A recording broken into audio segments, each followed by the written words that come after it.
Sound editing inside the Adobe Animate environment is somewhat constrained, although that makes it a very straightforward process. So we're going to create an example here of how to import sound and how to manipulate it within the environment.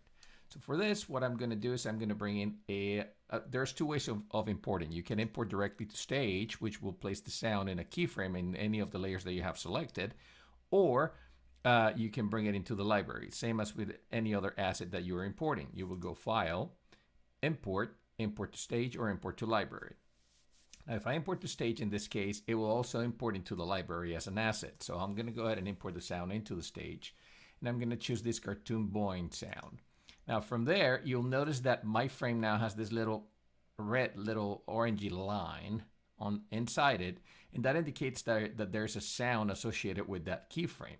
You will also notice that if I select the keyframe under the properties window for that, the properties for that frame, I have under the sound panel, I have the name of the sound that I've imported and a series of properties that I can manipulate, and we'll be walking through these in just a second.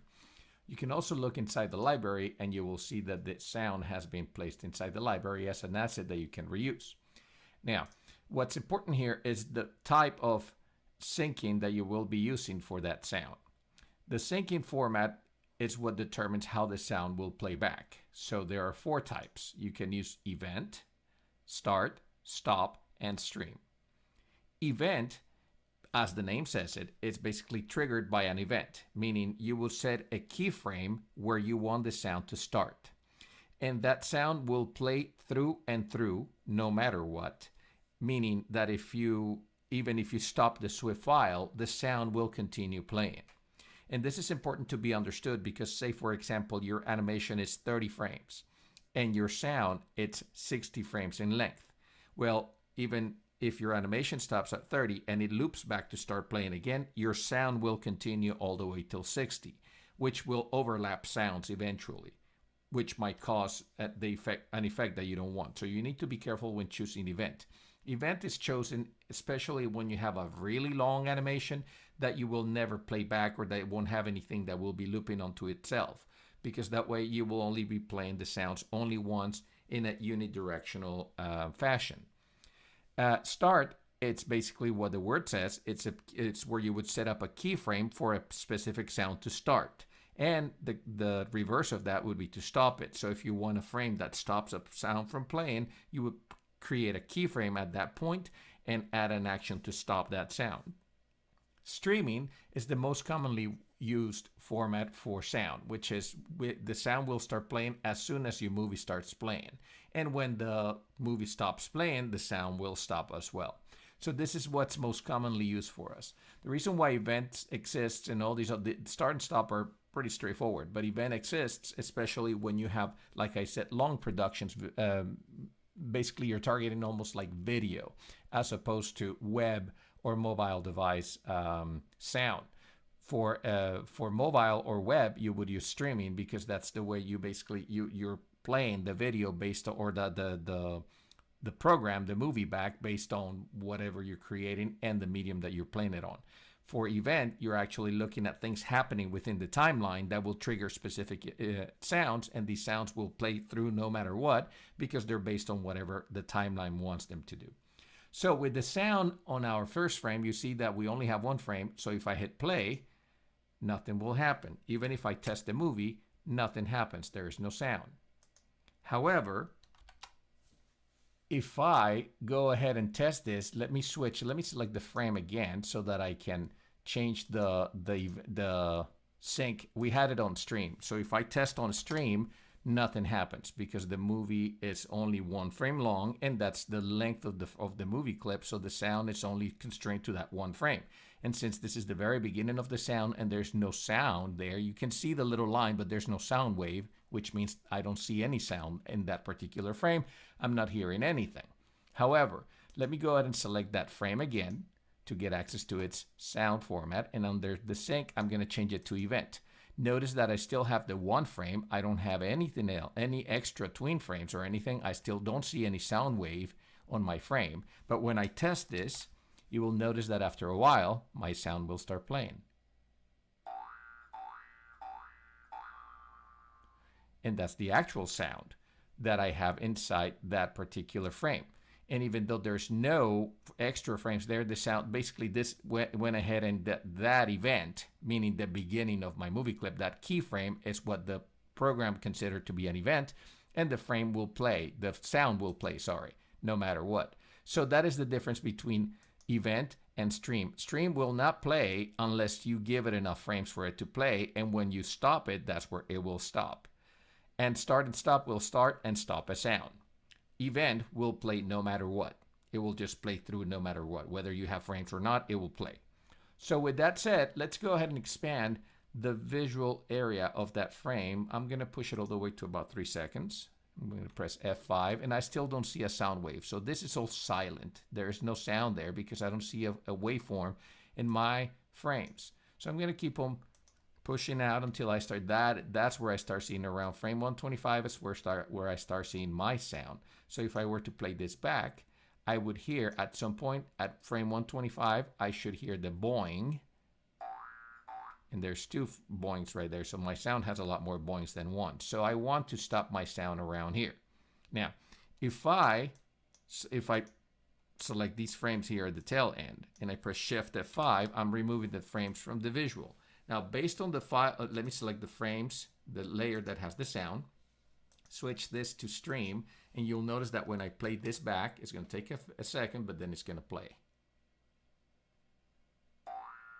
And it only played that one sound, that one boing, nothing else. When it loops, it does it again. However, if I switch that back, select the layer, switch it back to event, and test it again,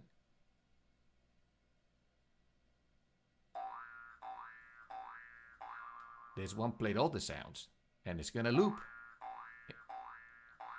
And at some point, they're going to overlap.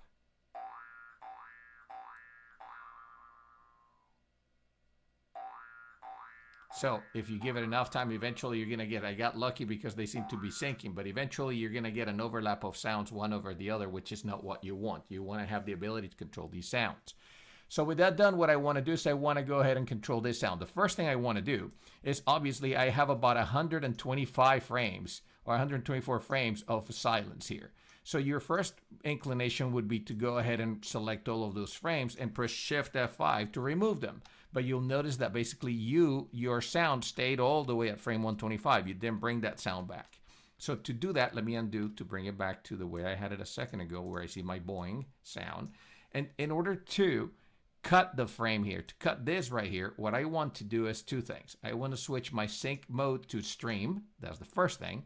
And then I'll go into the sound layer. And now that I have it as stream, I can go ahead and right click, and out of the flyout menu, I can say split audio. When I do that, I basically create a keyframe at the beginning of the sound that I want to isolate, which is just that boing. And with that done, all of this back here is just silence. I can go ahead and remove them. I can select all that and Shift F5 those frames, which will maintain my sound at the very beginning. It will just create the sound at the very beginning. So if I play this back now, I'll get my boing sound right away, which is at the beginning. So now that I've isolated that sound and I have it set up the way I want it, I can go ahead and start animating to this. So if I wanted to animate, let's say, a circle bouncing, I can easily just go ahead and create a circle here. And I'm going to do this in a separate layer, by the way. You should, first and foremost, name your layers. And then this one here, I'm going to call it jumping ball. And I am just going to create a quick animation for that on that jumping ball layer. So I'm going to go ahead and select that, place the circle here. I'm going to make that a ball symbol, name ball, type of movie clip. And what I want to do is I want to use my free transform tool, move this, the center of gravity or the reference point to the bottom, my pivot point, and I want to make it jump. So I want to apply some sort of animation to this. I want to create motion tween in this case. I want to go to the middle frame right here, and I want to bring this up, and then I want to bring this back down again to the bottom. Now I can easily just go ahead and with that animation done, I can select the first frame, copy its properties, and paste them on the last frame. That places it right at the exact same spot. Now, this is all linear right now, so I need to create some sort of ease in and ease out. That's the first thing. And second, I need to start also squash this to comply with the principles of animation. So I want to do the squashing first. So for that, I want to go, the first frame will be squashed, but the second won't. So I want to select the first frame, squash it a little bit, but you'll notice that doing that squashes it across the entire timeline. So what I want to do is I want to create an extra keyframe, a second keyframe here with where I'm going to reset my transformations by right-clicking on the graphic itself, on the movie clip, on the symbol, and then from transform, go to remove transform, and that brings it back to the proper shape. And then I can bring this down again to the bottom so that it looks almost like it's unsquashed, like so. So there I have it, and then the rest of the animation will be straightforward. Remember, when we're working with motion tween, this relates to the entire, any change we do to the motion tween properties basically will be affecting the entirety of the layer, as opposed to the classic tween, which affects only the one frame that you're working on. Now I want to go ahead and do this again for this guy. I want to copy the settings for that frame, copy properties. I want to create another frame here, paste properties. Oops, sorry. Paste properties here. Boom, that places it there. And then I can squash this one by selecting the properties of this, of the first one, and pasting them to the end frame. There you go. So now I have my animation with the squashing. Now what I really need now, the only thing I need now is my ease in and ease out. And for doing that, I want to use one of the presets. So let me double click on that frame, and we want to change the ease in and ease out on the y-axis position, which is this one. So that's what I have selected, not the x. The x really doesn't change much. It is the y that's changing. So we'll go ahead and select that one. And on this one, we will use the stop and start fastest.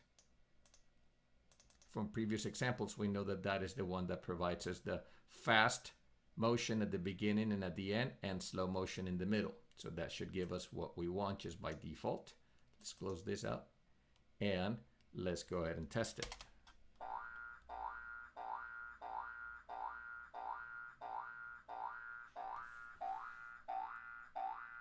Very good. So that works fairly well. Now you can extend and you can manipulate the sounds. There's a lot of things you can do with the sound channel. Now, every time you're using a new sound, you should place it in its own layer. In terms of how this works with the program, each layer will become a sound channel. A sound channel is exactly what it says. Basically, it's a channel where you place a sound, and you can control each channel independently. So this sound here is stream, but you can also have another one that has an event syncing format. If you want to stop a sound, let's say, for example, you have much longer sound and you want to place a stop to it, all you got to do is, let's go ahead and create a new layer here. And I'm going to call it long sound just to show you. And I'm going to go ahead and bring in a sound into that frame. So how do I do that? I can go ahead and from the layer itself, from the properties for that layer, from that frame, I can go ahead and choose the sound that's already in the library. If there were more sounds, it would show up. And you will notice that this is it hasn't been edited. So I still have to go all the way out here to see my sound waves. Now, if I wanted to stop the sound, say around here, I can go ahead and enter a keyframe and then go to that keyframe and say, you know, that sound, stop. And that sound won't play past that point. It will not play past that point. If you wanted to start at that point, you would select the frame and you would say start. And that basically will give you the beginning of the sound, and then from then on it will just play on, just like having placed it with event or stream. So not much different on that part of the keyframe. The stop one is the one that helps you. And this works if you're working with embedded timelines. So if you have movie clips that are inside movie clips and you want to control their sound by not letting them play automatically, you need to make sure that you go check what syncing format the sound has under the sound properties for that particular layer. So let me go ahead and delete that really quick. And actually, before I delete it, let me show you an example of what else is inside the properties for that for the sound window. So if I look at this, you'll also notice that there's something called effects. And these effects allow you to pan across the sound from one channel to another. So you can move things to the left, to the right. You can fade the right, you can fade the left, you can create a fade in for the sound, or you can create a fade out, or you can click custom. And clicking custom allows you to open up this window. And under the window, you can, if I click on left channel, you'll notice what happens. You see that little line that went up? Let's take a look at none. And these things should both be at the top. So when I say fade a channel, notice that there's a little line up there and it goes through the length of the sound, basically turning off the volume or turning on the volume depending on how you're fading in or out. For custom, you actually are allowed to add points to those lines. And they will allow you to create your own customization for the sound. So you can increase or decrease the levels of the volume based on where that line lies within this graph. Okay, I know it's not the easiest of graphs to work with because it's tiny, but that's what this graph allows you to do. You can also see it on a per frame basis if you don't want to see it through time. This one shows you the seconds, this one shows you the frames. So you have the ability to customize the way your sound is heard within your when it exports. You also have the ability to repeat sounds. So you can have the ability to say, I want that sound to play more than once, especially if you have, say, like a sound background or something like that. You can create a repeat, or you can loop it. You can tell it how many times you want it to repeat. So that's basically the length of what you can do with sounds just on the stage directly by using keyframes and by using layers in order to play sounds back. This is why if you want to actually create more robust sound editing, I asked you guys to download Audition, or if you're working on a Mac, if you want to work on Sound Booth or something like that, you can actually do that within that program and then import the files already preset for what you want them to do, say animation or for coding if that is the goal that you're trying to achieve.